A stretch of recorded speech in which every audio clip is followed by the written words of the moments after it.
Timeline, 5000 ans d'histoire, Richard Fremder.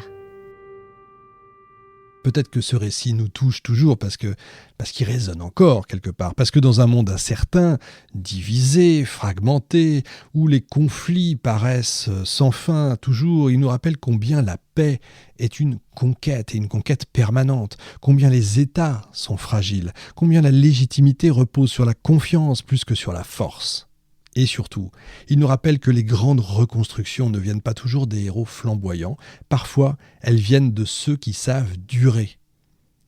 Alors maintenant, comme je vous disais, c'était difficile de faire une émission, enfin 2 émissions sur la guerre de 100 ans, en passant aussi vite sur le personnage de Jeanne d'Arc, en n'en faisant qu'un personnage emblématique, un mythe, etc. Je vais donc revenir dessus, une sorte d'éclairage un peu spécial, si vous voulez. Je vais commencer par Jeanne, la femme derrière la légende, et puis Jeanne, entre mythe et manipulation, parce qu'on entend tout et son contraire. Alors, on a encore une vingtaine de minutes ensemble, je pense que je vais pouvoir essayer de faire une synthèse. Je reviens un peu sur 1429, au moment où ce royaume de France est déchiré. Depuis près d'un siècle, la guerre de 100 ans donc oppose la couronne de France au roi d'Angleterre. Je reviens sur la géographie. Le nord, une partie du centre du pays sont aux mains des Anglais avec leurs alliés, les Bourguignons. Et à Bourges, vous avez le fameux roi de Bourges, donc Charles, le futur Charles VII. Je ne reviens pas sur le personnage. Et puis, dans ce paysage sombre, entre guillemets, va surgir donc une jeune fille de 17 ans. Elle vient d'un petit village perdu de Lorraine, Domrémy. Elle s'appelle Jeanne. En fait, elle est vraiment à la frontière de l'Empire. Hein. Et contrairement à la légende qui sera forgée plus tard, c'est pas une pauvre bergère. Elle n'appartient pas non plus à la noblesse. C'est la fille de Jacques d'Arc et d'Isabelle Romée. Alors, sur le nom d'Arc, il y a beaucoup de choses qui sont pas très clair, mais on va garder ça comme ça. C'est des laboureurs aisés, si vous voulez. C'est pas la noblesse, mais c'est une petite bourgeoisie de province. La bourgeoisie, hein, ça reste le tiers-état, entre guillemets. Ça s'appelle pas encore comme ça. En tout cas, ceux qui travaillent, mais ils ont de l'argent.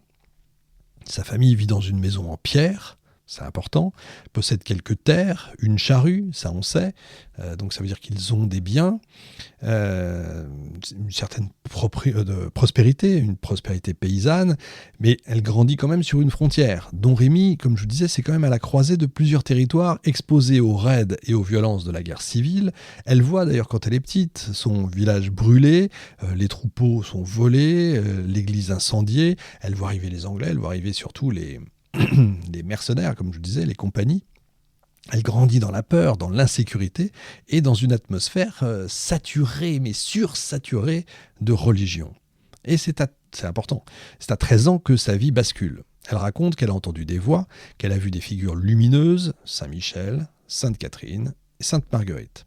Elle lui aurait dit d'aller en France, ça c'est intéressant parce qu'encore une fois, elle est vraiment sur les marches, hein, sur une frontière, donc faut aller en France, ça c'est assez amusant, donc d'aller en France, de sauver Orléans et de conduire le dauphin à Reims pour qu'il y soit sacré roi. Donc c'est une ado, enfin ce qu'on appelle nous aujourd'hui une adolescente, hein, de 13 ans. À 13 ans, à cette époque-là, on est adulte. Hein. En tout cas, quand on est roi, on est adulte à 13 ans. Elle est persuadée que Dieu l'envoie accomplir une mission politique et militaire. L'idée peut sembler complètement dingue, mais à cette époque de crise et de vision, les prophétesses, il faut savoir, se multiplient. Il y en a des dizaines. C'est assez incroyable. Et ce qui distingue Jeanne des autres, c'est sa détermination inébranlable. Elle ne doute pas, elle avance et surtout elle a un pouvoir de conviction extrêmement important. En 1429, elle se présente au capitaine Robert de Baudricourt, donc, qui commande Vaucouleurs, qui est à côté de chez elle. La première fois, il l'envoie balader, il la renvoie chez elle. La deuxième fois, il hésite, il est quand même impressionné par la fermeté de cette gamine. Je dis gamine, mais elle est déjà un peu grande. Quand même. Donc finalement, il accepte de l'envoyer auprès du dauphin. Elle se met en route. Elle est quand même escortée par quelques compagnons pour un périple qui va durer 11 jours à travers, encore une fois, un territoire ennemi. Et vous avez là une adolescente en armure d'homme qui traverse des forêts, des campagnes, en plein hiver, pour aller rencontrer le futur roi de France. fait beaucoup. Comment est-ce qu'elle sait monter à cheval pendant 11 jours d'affilée? Comment est-ce qu'elle sait se tenir à cheval pendant 11 jours d'affilée? Comment est-ce qu'elle sait tenir à cheval avec une armure pendant 11 jours d'affilée? Comment est-ce qu'elle fait pour résister aux hommes, elle, jeune fille, etc. Ça fait beaucoup de questions. À Chinon, elle est introduite à la cour, comme je vous disais tout à l'heure. La légende donc, veut que Charles se soit caché donc, parmi ses courtisans, je vous l'ai dit. Elle le reconnaît immédiatement. Ce qui est certain, c'est que le dauphin est frappé, ça on sait, par cette jeune fille. Et une enquête est ouverte quand même à ce moment-là. On vérifie une chose, parce que c'est très important, elle se dit vierge. Donc on vérifie sa virginité. On teste sa foi devant une commission de théologiens à Poitiers. Le verdict tombe, elle est sincère. Vous allez me dire, comment est-ce qu'on vérifie sa virginité? Je vous laisse imaginer. Elle est sincère. Donc on lui confie une armure. On lui confie l'étendard blanc orné du Christ et des anges et une petite troupe. C'est fort quand même. On sait qu'ils se sont parlé, le roi et elle. On ne sait pas ce qu'ils se sont dit. Le destin de Jeanne va commencer véritablement à Orléans. Depuis des mois, comme je vous ai dit, la ville est assiégée par les Anglais. Vraiment, elle est au bord de tomber.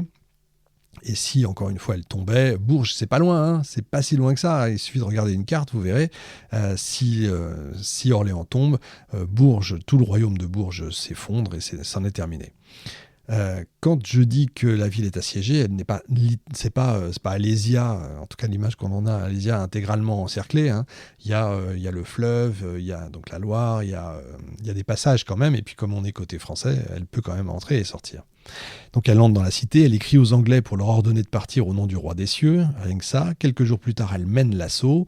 Le 4 mai, les bastilles anglaises tombent une à une. Le 7, vous avez les tourelles, c'est la clé du siège qui sont prises. Le 8 mai, les Anglais lèvent le camp. C'est la première grande victoire française depuis des décennies. Et c'est Jeanne, effectivement, qui l'incarne. Mais elle ne s'arrête pas là, comme je disais, elle va pousser Charles à marcher vers Reims, et c'est là que beaucoup vont hésiter. L'entreprise est quand même risquée, encore une fois, les routes sont tenues par les ennemis, et pourtant, comme je vous l'ai dit tout à l'heure, les villes vont s'ouvrir les unes après les autres, Auxerre, Troyes, Châlons et enfin Reims. Et le 17 juillet 1429, dans la cathédrale, il faut aller à la cathédrale de Reims, qui est absolument magnifique, visiter le palais du Thau, qui est juste à côté, qui est superbe aussi. Donc dans cette cathédrale, Charles est sacré roi de France, comme tous les autres rois avant lui et beaucoup après lui, jusqu'à Charles X, avec l'huile de la Sainte Ampoule. Jeanne est là, donc, avec son fameux étendard à la main.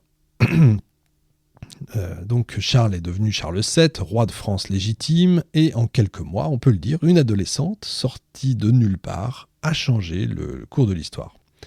Je vous passe les détails. Ensuite, elle continue à vouloir libérer Paris. Le roi préfère négocier. En septembre, elle mène un assaut contre Paris. Elle est blessée. Ses troupes sont repoussées. Le roi recule encore. Jeanne commence à perdre de son influence. L'année suivante, elle part défendre Compiègne, qui est assiégée par les Bourguignons. Vous voyez, les Français contre les Français.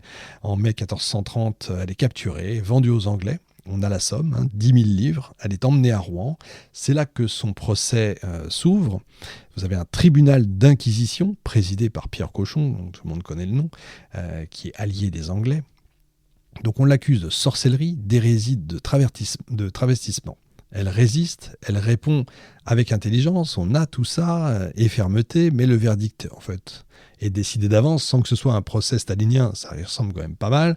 Menacée du bûcher, elle finit par signer une abjuration.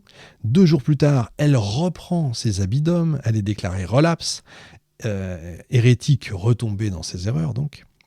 En mai 1431, donc sur la place du Vieux-Marché. Elle est brûlée vive à 19 ans, donc ses dernières paroles, comme je vous disais, sont pour Jésus. C'est comme ça que se termine sa vie. Timeline, 5000 ans d'histoire, Richard Fremder.